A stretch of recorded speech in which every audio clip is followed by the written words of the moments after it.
Então agora abra sua Bíblia em Mateus 14, versículo 26, para que bem de maneira prática aqui nós possamos falar sobre, você responder essa pergunta para mim: qual que é o seu medo? Irmãos, eu fiz uma pesquisa sobre fobias engraçadas para compartilhar com os irmãos. Tem algumas muito interessantes. Eu não sabia que tinha fobia de umbigos. Olha, gente que tem medo de umbigo. Sabia que tem isso? E o nome dessa fobia é onfalofobia. Agora, tem uma fobia aqui que dificilmente é uma fobia que os mineiros vão ter. Tem fobia de queijo. Olha só. Mineiro não tem essa fobia, uai. E o nome dela é turofobia. Agora, a fobia mais engraçada e mais comum nas nossas casas: o medo de barata. Olha como é um palavrão esquisito. Eu tenho medo da palavra e não da barata. É catsaridafobia. Você está doido? Você falar isso rápido, você fala em língua estranha, né? Agora, irmãos, olha um medo que eu não... Esse aqui foi demais e quero parar aqui para a gente começar a falar sobre medos. Medo de palavras grandes. Você sabia que tem isso? Agora, o nome da fobia dá medo mesmo. Olha o tamanho desse nome: hipopotamonstrosesquipedaliofobia. Misericórdia, eu tenho medo do nome. Assim a gente fica com medo de palavras. Olha, sabia que isso é fobia de palavras grandes, né? Tem um medo aqui que eu gostaria muito que os adolescentes tivessem, as crianças, principalmente os adolescentes. É o medo chamado filamofobia. Que medo é esse? Alguém sabe? Medo de beijar. Irmãos, é muito sério isso. Os adolescentes têm uma coisa na cabeça. Ah, pastor, o amor é cego. Mas você precisa namorar em braille, irmão? Não pode. O amor é cego e precisa namorar em braille? Para. Então eu vou liberar a bênção aqui do medo. Esse medo, ó, filemafobia. Gente, você tem medo do quê? Você tem medo do quê? O medo é um sentimento de proteção quando ele não é patológico, quando ele não é doentio. Mas quando vai para esse campo ainda que eu estava brincando aqui das fobias, ele então se transforma em algo que trava a sua vida. A Bíblia vai dizer em Mateus 14, 26, o versículo que separei aí no banner assim: quando ouviram andando sobre o mar, ficaram aterrorizados e disseram: é um fantasma, e gritaram de medo. Eu quero gerar fé no seu coração para você conhecer o capítulo 14 de Mateus. Não vou falar dele por completo, mas é um capítulo que vai ajudar muito a gente a pensar nisso daqui, que é a questão de qual é o meu medo. De uma maneira geral assim, o capítulo 14 de Mateus, uma visão panorâmica, ele começa falando contando a história da morte de João Batista. Depois ele vai falar da primeira multiplicação dos pães. Depois vai passar por esta passagem aqui, de quando Jesus anda sobre as águas, e acontece aquele milagre de Pedro também dar alguns passos sobre as águas, e o próprio milagre de Jesus fazendo isso. E termina o capítulo falando de cura de enfermos. Um capítulo riquíssimo para nós. Mas quando nós paramos, e quando eu olho para esse, e pensando nessa questão de qual é o seu medo, existe nesse capítulo então a necessidade de que se vençam no mínimo 7 medos aqui, não é? O medo da morte.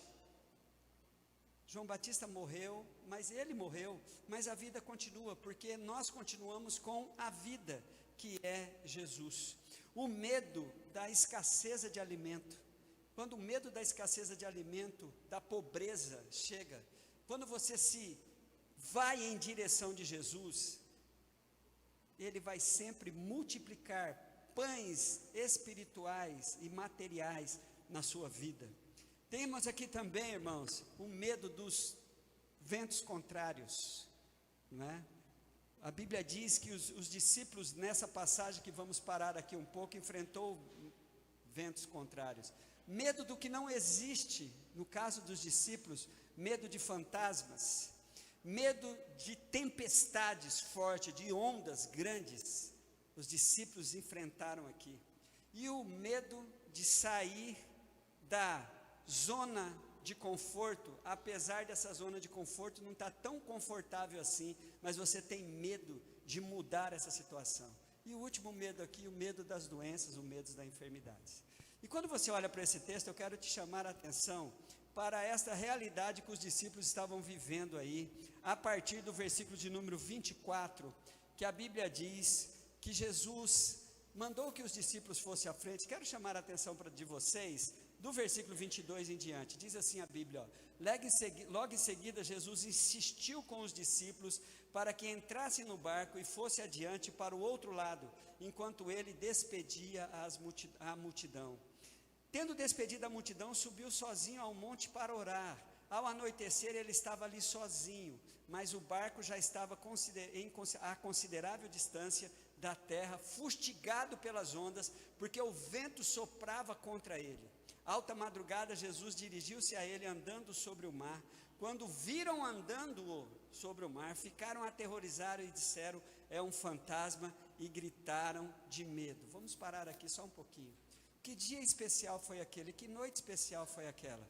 Jesus começou já dando alguns sinais de que ele estava vivendo um momento assim, que ele havia perdido o primo dele. João Batista era primo de Jesus.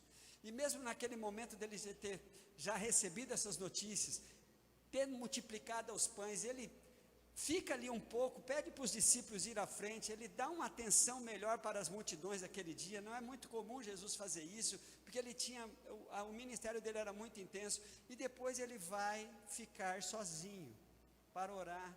Eu suponho, irmãos, que ele estava ali pedindo para Deus consolo, porque havia perdido um dos homens que ele admirava, e ele falou muito sobre João Batista. Então Jesus estava ali, mas os seus discípulos com muita resistência, atendido o seu mandado de ir pegar o barco e atravessar o mar da Galileia. Mas eles começaram a enfrentar coisas que nos traz muito medo, quando na vida começamos a enfrentar os ventos contrários. E cada um de nós temos esse tipo de vento. Talvez o seu vento contrário seja desavença em casa, problema no trabalho, enfermidade, escassez financeira. Talvez o seu momento seja um momento emocional no seu relacionamento com a sua namorada, com o seu namorado, com o seu noivo, a sua noiva, o seu esposo, a sua esposa. Esses ventos contrários geralmente vêm para quebrar a nossa rotina. Mas é interessante que nós que somos seguidores, temos uma afirmação: eu creio em Jesus. A gente fica sempre na expectativa, e Ele vai sempre fazer isso.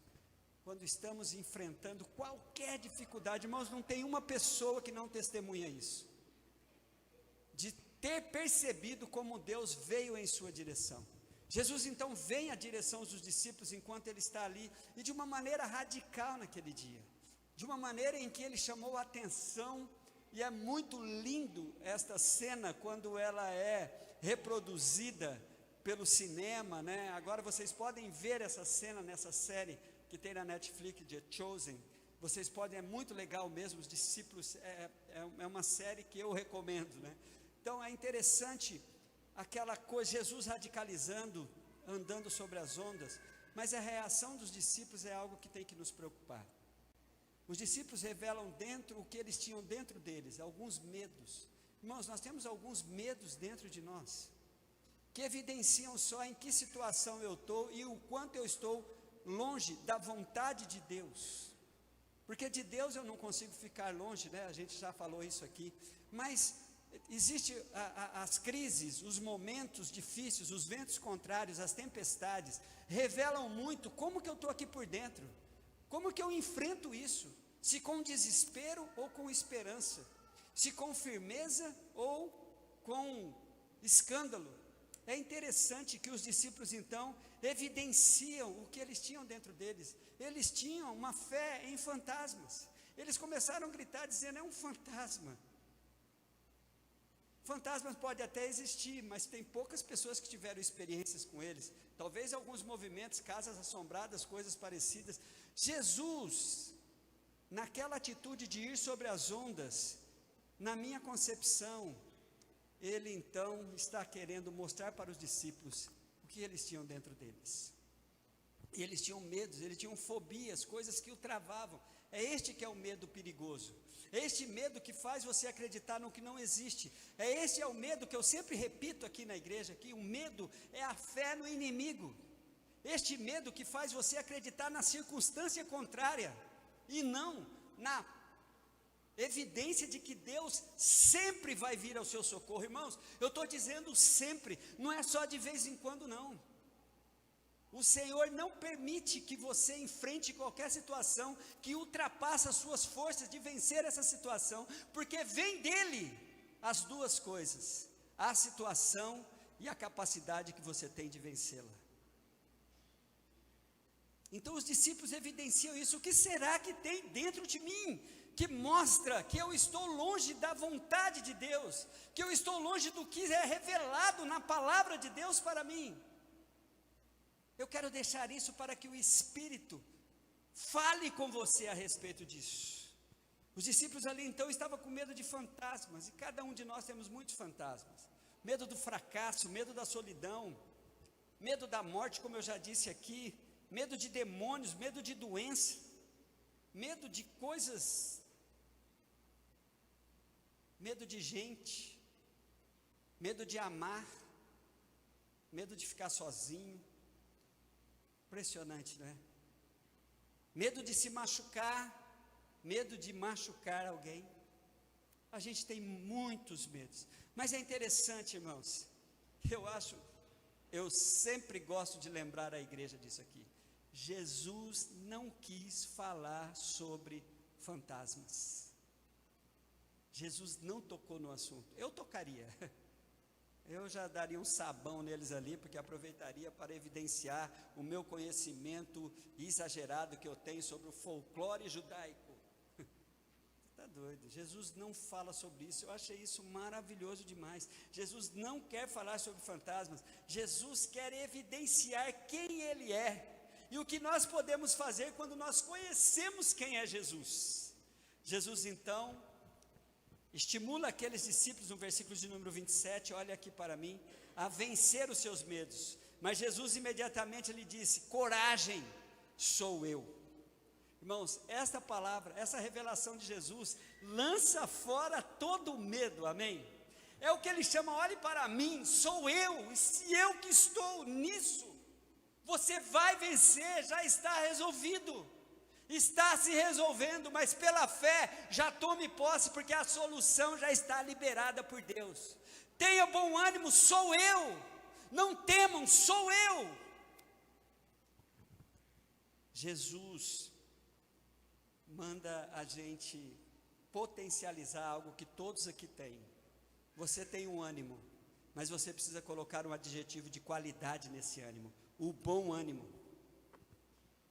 Porque muitas vezes nós temos uma predisposição, irmãos, para um mau ânimo, para desistir, uma predisposição para se vingar, uma predisposição para retalhar, uma predisposição para não cumprir o que foi combinado.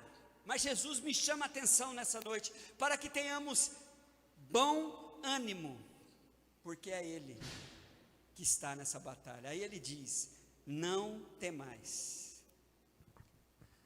E acontece uma coisa extraordinária que é dita só aqui em Mateus. Dos evangelhos, só em Mateus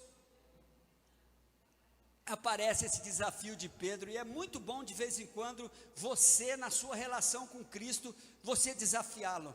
Ah, é o Senhor mesmo? Foi isso que Pedro fez. Ele poderia ter sido censurado, mas ele disse assim no versículo 28. Olhe comigo para o versículo de número 28 aí de Mateus 14. Senhor, disse Pedro, se és tu, manda eu ir ao teu encontro por sobre as águas. A resposta de Jesus: venha, respondeu ele. É isso que Jesus quer. que nós venhamos nos colocar diante dele, ainda que tenhamos algumas dúvidas, mas Jesus não quer que eu fique de uma maneira estática, esperando ele desvencilhar os nós da minha vida, ou me fazer vencer os meus medos. Ele quer que eu tome uma atitude, e ele desafiou Pedro a tomar a atitude. Há 27 anos atrás, com os meus medos de expor a minha família a uma situação de escassez, há uma situação de desentendimento, por conta da fama que a segunda igreja batista tinha, eu tinha muitos medos dentro de mim, medo de colocar Sandra, Maressa e Felipe numa situação em que eu já vi muitos pastores vivendo. Mas irmão, sabe o que aconteceu comigo? O meu medo me fez vir, e ao encontro disso, um amigo meu muito chegado, chegou para mim e disse assim: você está indo para Rondônia? Eu falei: eu estou indo para Rondônia. Ele falou assim: o que você está fazendo é suicídio. Eu falei: eita, por que suicídio? Ele falou assim: olha, você vai para Rondônia, Rondônia recebe todo mundo, mas se você precisar voltar, quem vai te achar em Rondônia? Eu falei: gente, eu já estava com medo, o cara veio dar uma palavra dessa. Irmãos, olha a minha resposta. Tem hora que eu dou umas respostas que parece que só eu que posso dar essas respostas. Por acaso eu tinha estudado um pouco sobre Cacoal, e naquela época dizia-se que Cacoal tinha 80 mil pessoas, 80 mil habitantes. Eu disse assim: lá tem 80 mil pessoas, eu vou me suicidar com eles. Vamos aplaudir o Senhor, isso foi a respostona, né? Falei assim: meu querido, lá tem 80 mil pessoas, 80 mil, esse povo não está morrendo, vou lá. Irmãos, é isso que Jesus quer, sabe? É isso que ele, foi isso que aconteceu com Pedro. Eu por dentro eu tremia de medo, mas na minha pose, era uma pose de coragem, mas por dentro, irmãos, mas eu sabia que eu estava em uma direção, interpretando a vontade de Deus para a minha vida. Foi o que Jesus fez com Pedro. Jesus então quer que nós façamos isso. Ele quer que nós andemos por cima das águas, e não nas águas. Quando ele fala então, vem Pedro, Pedro então se sente motivado em fazê-lo. Olha, irmãos, olhe para o versículo de número 29, por favor. Então Pedro saiu do barco, andou sobre as águas e foi na direção de Jesus. Vamos aplaudir o Senhor por isso? Olha o que Pedro fez. Foi na direção de Jesus. Porém, entretanto, como nós temos os nossos poréns, mas quando reparou no vento, ficou de novo com medo, e começou a afundar e gritou: Senhor, salva-me. Isso é coisa nossa, né, irmãos? Nós temos alguns rompantes de coragem, mas nós temos alguns momentos que a gente desvia o olhar. Deus quer mesmo, é possível andar sobre as águas, irmãos, mas essas águas aqui não são as águas naturais. É possível andar sobre as águas da morte, porque Jesus é a vida. É possível, João Batista morreu, como eu disse, mas Jesus continuou, e evidenciando ele que ele era a vida. É possível mesmo enfrentar toda e qualquer dificuldade relacionada à escassez. Jesus tinha poucos pães, se você for ver ali, mas é possível andar sobre isso, crendo que ele é o Deus da provisão. É possível andar sobre as águas da enfermidade, Jesus mostrou nesse capítulo. É possível então aqui para nós andar sobre algumas águas, sobre as águas do vício, o vício da bebida, o vício do cigarro, o vício das drogas, o vício, preste atenção, olha aqui para mim, homens, este vício aqui está destruindo muita gente, o vício na pornografia, homens e mulheres, mas os homens estão correndo mais risco. Muitas mulheres também estão se viciando nisso, por conta do acesso fácil que se tem à pornografia, mas isso com certeza abre brechas para aquele que ruge em volta do seu lar, rugindo como leão, possa adentrar na sua casa e fazer um estrago aí. É possível andar sobre essas águas turbulentas, é possível, irmãos. Pedro vacila, como eu e você vacilamos. E quando nós vacilamos, a gente vai ter sempre um Jesus que não me deixará só.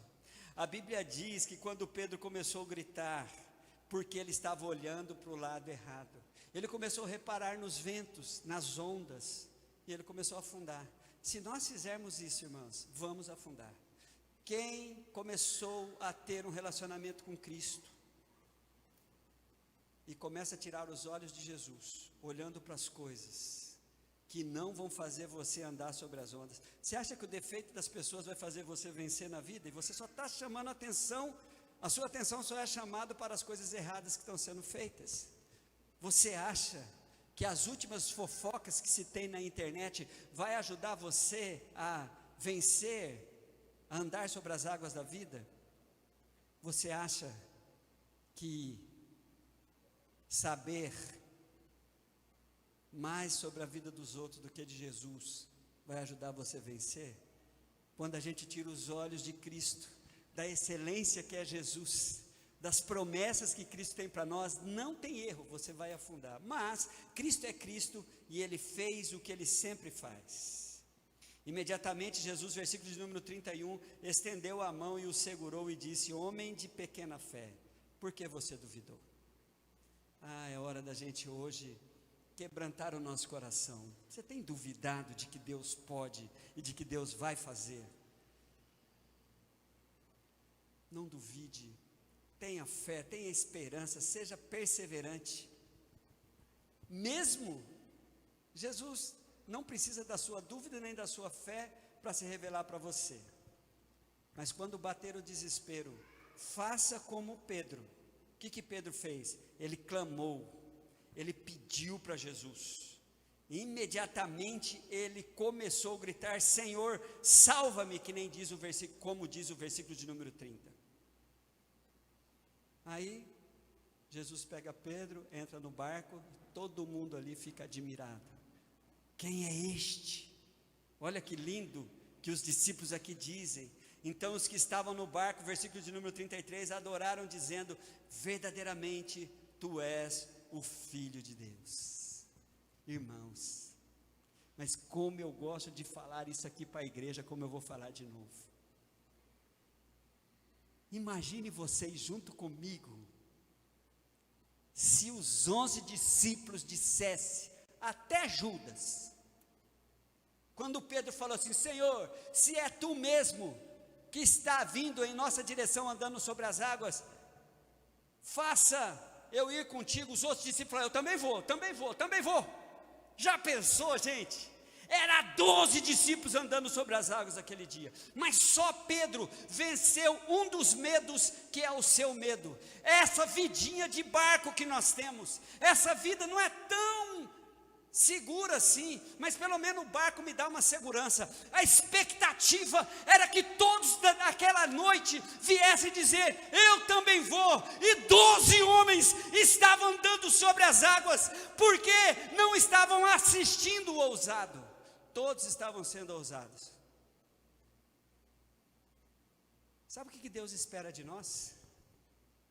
Que nós saiamos dessa vidinha de barco, irmãos. Deus coloca tantas águas à nossa frente para nós passarmos por cima. Os seus medos, as suas limitações, a sua falta de ambição positiva de ser alguém que possa crescer mais do que você já está. Você que está tanto tempo longe da faculdade ou de um banco de uma escola e tem medo de voltar para lá, volte. Você que desistiu de fazer concursos porque está muito difícil, volte a fazer, estude mais. Você que desistiu de ser fiel à igreja porque tem uma cambada de crente meia boca que você conhece, esquece, essa galera vai para o inferno e você não precisa ir com eles. Todos deveriam naquela noite descer, sair daquele barco e andar sobre as águas, porque um afundando, o outro falando: não, fica firme, cara, olha para Jesus, olha para Jesus. Vencendo. Se os 12 vencessem os seus medos, a gente teria uma história diferente. Mas o que aconteceu? Jesus me entende, Jesus te entende. Ele não vai desistir de você. Você que ainda quer essa vidinha de barco, Ele vai se revelar para você quantas vezes for necessário. Mas arrisque sair dessa vidinha e andar sobre as águas da vida. Você vai ver coisas extraordinárias acontecer na sua vida.